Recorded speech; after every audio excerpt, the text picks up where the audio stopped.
Mutongoi wa chama cha Wiper Dr. Stephen Kalonzo Musyoka na President wa chama cha mawokili cha LSK muwandu Faith Odhiambo nimakulya inspeka munene wa volisi Douglas Kanja atwaiisye Ukunikili wa Mituki na esililwa onthe meukonanwa na Kikw'U cha Wokili Mathew Kyalo Mbobu maikomanw'a na miao maandamano mawokili musini wa Ilovi maambisi kotini wa yulo wa milimani nginya maofisini mawokili unza wa mwako wa Town House na itina atwaiisye nginya Rambi Avenue wa Vigilance House vala maomani yake kwa kicha uwani na mawakili unadhi wa isasi nyanya wakili muvitu Benjamin na mwaka ni wakutuambisia vilingi wa mauvo.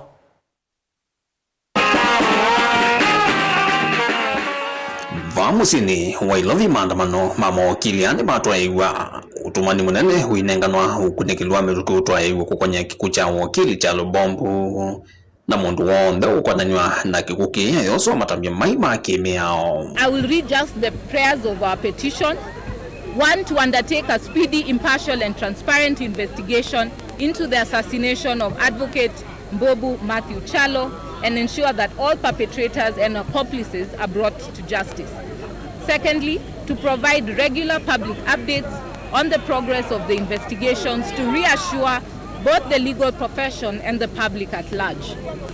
Third, to implement urgent protective measures to guarantee the security of advocates across the country, particularly those handling sensitive matters.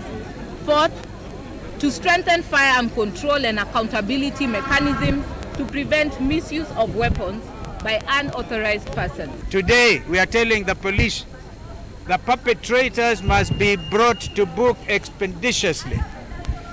Whether it is William Ruto or whoever who is responsible for the killing of Kyalo must be brought to book expeditiously. And we are saying Kyalo represents so many other fallen Kenyans. Lest it be said that lawyers are only concerned about one of their own.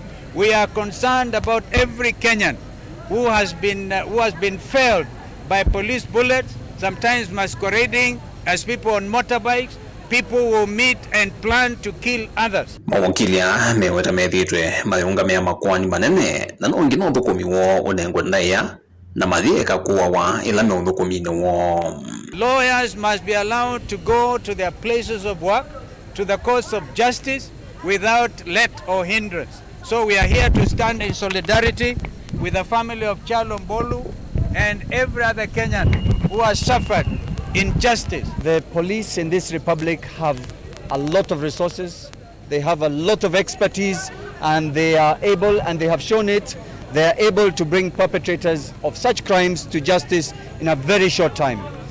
I personally have had the assurance of the director of CID on this case.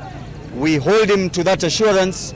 We expect action, we expect arrests, we expect people in court as soon as possible. Wawansi omwe ni makulya wa volisi unengumana kwika Ukunikili wiyungamia kukonya kiku'U cha Wokili uno unitina wa maandamano akutwaiwa kuma kotini wa yulo wa milimani ngina mwakoni wa Town Hall valovisi wa Wokili witheawa na itina Vigilance House mutani wa Rambi Avenue. On the issue of the media, you have a job to report, and on the police, on the part of the police, all those things you write are also matters that they should investigate.